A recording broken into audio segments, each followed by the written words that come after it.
This morning on the pickleball front. All of this is, that's the segue. We're going to talk about all of this because it's become such a hot sport now that I'm playing it. No. It's the Brooklyn Aces have some new investors, including Grammy Award-winning artist Drake. That's pretty cool, by the way, an actor, entrepreneur. Michael B. Jordan joining us right now to talk about that and everything that's going to be happening in L.A. next week. Is Rich Kleiman. He's the co-founder and CEO of Boardroom. He's also a co-owner of the Brooklyn Aces. Good morning, sir. Good morning. Thank you for having me. Do you want to talk pickleball, or do you want to talk about everything you got on tap for next week? Let's start pickleball. Pickleball. So how did you get these? How did you get Drake involved in this? Drake and Kevin are very close friends. Okay. His whole team are very close with us, and I think this is a fun journey you're on with this sport, and I'm excited about building the brand in New York. I'm obviously, as I told you guys last time, excited about being a part of building this league. And I think this was just a fun venture for us to dive into, and obviously being able to, Who are the best pickleball players in the country right now? Ben Johns.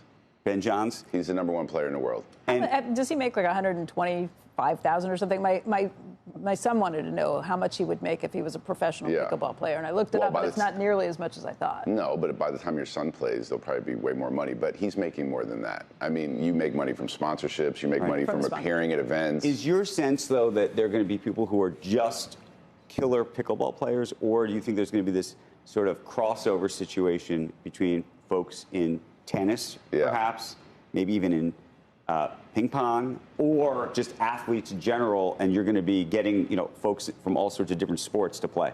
It's a combo of both. Like we had 2 women on our team last year, or this last season. It's split up in 2 seasons, that were both ex-tennis players. But I also have seen friends of mine that weren't natural tennis players pick up the game. You can see the difference, though. Like, I hit with the natural, tennis flick of the wrist, but people that didn't play tennis sometimes have a more flat shot to start. But ultimately, I think the instincts of playing tennis are going to be helpful for you. But do you think, that match with Agassi, and, you had Chang, and you had McEnroe in there, do you think you need that kind of celebrity oomph to get this to this next place? You're offering yourself up? No, I'm not. Oh, I'm not. I thought that's what you. No, I mean, good idea. I mean, we'll take them. Yeah. We'll take them. I'm D-list. Do I think we need it long term? No. Is it a nice wind at our sails to have that type of attention to the sport? For sure, but the experience. I went to my first tournament in San Clemente a month or 2 ago. The experience over 4 days is incredible. I suggest you go. It's like being at a major tennis open, and the sport is competitive, and you find yourself, even without knowing every player, getting into it and having a team in the league. It's been fun to see true fans, early adapters to our brand. It's kind of exciting. It's such a sport that feels adjacent to tennis, and tennis has been a challenge sport. So do you think long-term pickleball becomes bigger than tennis? And do you try to do things that are adjacent to it, meaning U.S. Open will happen here in late August. Yeah. Do you try to do pickleball stuff in and around it, or do you try not to because you think you want to have it as a separate? No, listen, there's a lot of opportunity to create ancillary momentum for the sport. There's another New York team owned by my friend Jason Stein and Danny Silman and LeBron James and Maverick, and creating exhibitions in New York to bring attention to the brand and to both of our brands, obviously.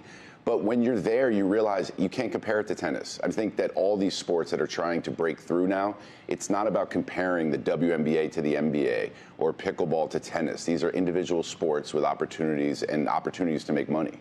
Can I just ask real quickly? I mean, this is a disruptive sport, just from the idea that it's disrupting tennis, it's disrupting all kinds of things. There was a big fight at our club when they turned a bunch of the tennis courts into pickleball courts. Yeah. There have been police that have been called out at the local courts by us at the beach because there's so much demand and fighting for people to get on these courts to do it. There's pushback from neighbors who live nearby because they don't like the noise. It's louder. Yeah.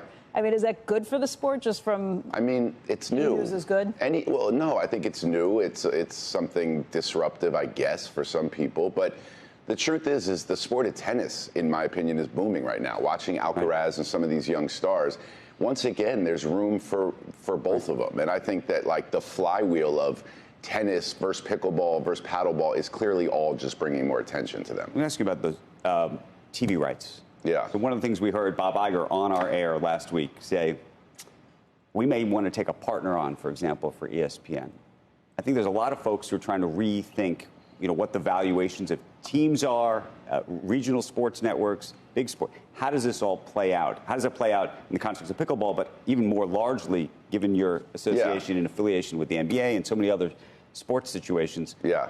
How do you see this? Well, I mean, it's obviously more complicated and also more lucrative for the NBA to think about these changes in the media landscape. For pickleball, I think it becomes an opportunity. Right now, we're approaching it, and we don't have to look at how sports have historically approached media. We can break it up. We can create more of an experience. We can give different rights to different people. But I think in the case of what ESPN is trying to do, I mean, I think that the sports and media landscape in the last 10 years, media in general, has been flipped on its head. But there's going to be exciting new kind of opportunities created in the But you still think it's a straight line up. I mean, it has been a straight line up in terms of just valuations for everything. And the question is there ever a plateau in all of this? Does the direct-to-consumer piece of it make it harder, right? I mean, you used to be able to leverage all the cable, anybody watching cable, even if they didn't watch an ESPN.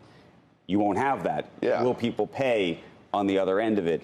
How does that all work? And then you have the people linear networks even doing it as a loss leader, in some ways, because they wanted to be able to promote all their other programs. Yeah, well, listen, I think in the traditional sense, if you were to guess, I would say that there's going to be a cap for some of these valuations at some point, right? Will an MLS team be $10 billion? Probably not, right? But there's still there's a lot of room in front of them to grow. An NFL team getting sold for $6-something billion, you have to assume how much bigger could this get?